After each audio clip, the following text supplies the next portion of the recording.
này cho tạo luôn. Rau. Đâu rau hả?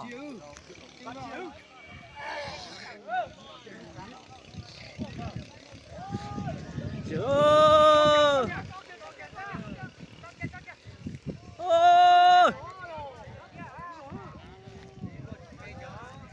Chưa rồi.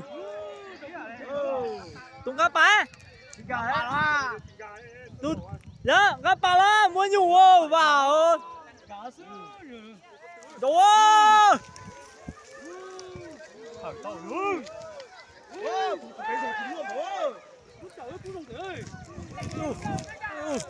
Thập ba lù su.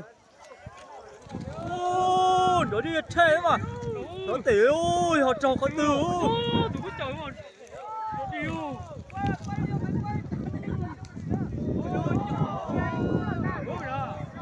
Khẩu kiến nó đó.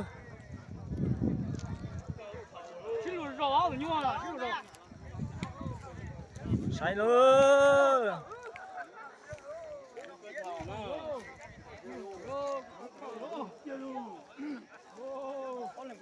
Khẩu thể nữa. Ô, nó dễ tiêu. Chợ thâu là. Chợ thâu nữa, tụi nào có tao nữa. Lóng mà ra chuột chả thứ. Chạy thở nó mó cho con dê mó.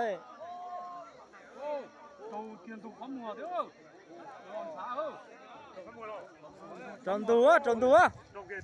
Tròn tù á. Ô, lòn thán đúng họ mua gì chụp cái đâu rồi.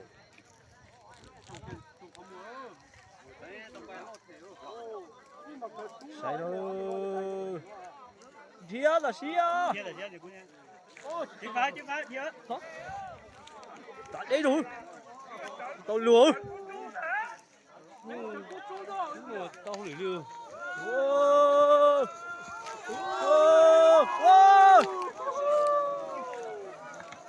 Tao chuẩn nó thế mà. Có chỉ tao lừa.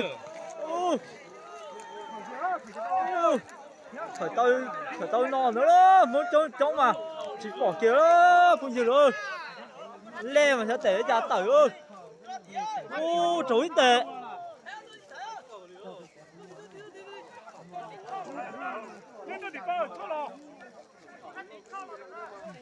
Rồi, chúng mình cả con tao gì ơi.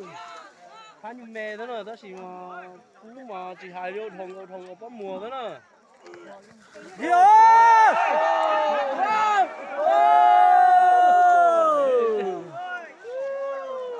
Tao nhanh kiểu nọ nữa.